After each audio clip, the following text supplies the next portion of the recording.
नाहर रूही को बहुत मिस कर रहा है। दीवार से लगी उसकी तस्वीर को सीने से लगाकर वह बुदबुदाता है। रूही, तुम मुझे छोड़कर क्यों चली गई? तुम्हारे बिना मैं कितना अकेला हो गया हूं। तुमने तो कहा था कि हम हमेशा साथ रहेंगे, फिर मुझे यूं अकेला छोड़कर कैसे चली गई तुम? उसकी आंखों से आंसू बहने लगते हैं। खातू जी, अगर आप सच में रूही को अपना भक्त मानते हैं तो मुझे मेरी रूही लौटा दीजिए। मैं उसके बिना अधूरा हूं। वह थोड़ा रुकता है, फिर धीमे स्वर में कहता है, पता नहीं क्यों जब भी राहत मेरे पास आती है मुझे रूही के होने का एहसास होता है, लेकिन मैं जानता हूं वह मेरी रूही नहीं है। फिर भी न जाने क्यों जब भी वह पास आती है दिल मान बैठता है कि मेरी रूही लौट आई है। प्लीज खातू जी, मुझे मेरी रूही लौटा दीजिए। जब रूही अपने कमरे में सोने जाती है तभी उसकी नजर नहार के कमरे पर पड़ती है। दरवाजा खुला होता है। अंदर शीतल और बिट्टू सो रहे होते हैं।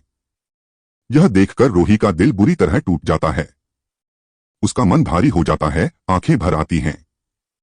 वह वहां एक पल भी नहीं रुक पाती और दौड़कर अपने कमरे की ओर भागने लगती है। तभी अचानक सामने से आते नहार से उसकी टक्कर हो जाती है। रूही संतुलन खो बैठती है और गिरने ही वाली होती है, लेकिन नहार तुरंत उसे थाम लेता है। रूही खुद को उससे छुड़ाकर तेजी से अपने कमरे में जाती है और बेड पर गिरकर फूट फूट कर रोने लगती है। उसी वक्त जूही कमरे में आती है और घबराकर पूछती है, रूही, तुझे क्या हुआ? तू इतनी परेशान क्यों है? रो क्यों रही है? रूही आंसू पोंछते हुए बस इतना कहती है, कुछ नहीं, तू बस जल्दी से ठीक हो जा ताकि मैं ये घर छोड़कर चली जाऊं। जूही उसकी बात सुनकर चुप हो जाती है, लेकिन मन ही मन सोचती है, रूही, मैं तुझे और नहार जीजू को मिलाना चाहती हूं। तुम दोनों एक दूसरे के बिना अधूरे हो। काश तू मेरी बात समझ पाती। ये सोचते हुए जूही धीरे से रूही को वहीं छोड़ देती है और अपने कमरे में जाकर सो जाती है। जूही के जाने के बाद रूही खुद को संभालते हुए वॉशरूम में फ्रेश होने चली जाती है। तभी उसी वक्त नाहर उसके कमरे में आता है। वह इधर उधर देखता है, लेकिन राहत कमरे में नहीं होती। वह वापस जाने ही वाला होता है कि अचानक उसकी नजर टेबल पर रखी एक चिट्ठी पर पड़ती है। वह चिट्ठी देखकर नाहर चौंक जाता है, क्योंकि वह पन्ना उसकी पत्नी रूही की डायरी का होता है। नाहर अभी कुछ समझ ही रहा होता है कि तभी राहत कमरे से बाहर निकलती है।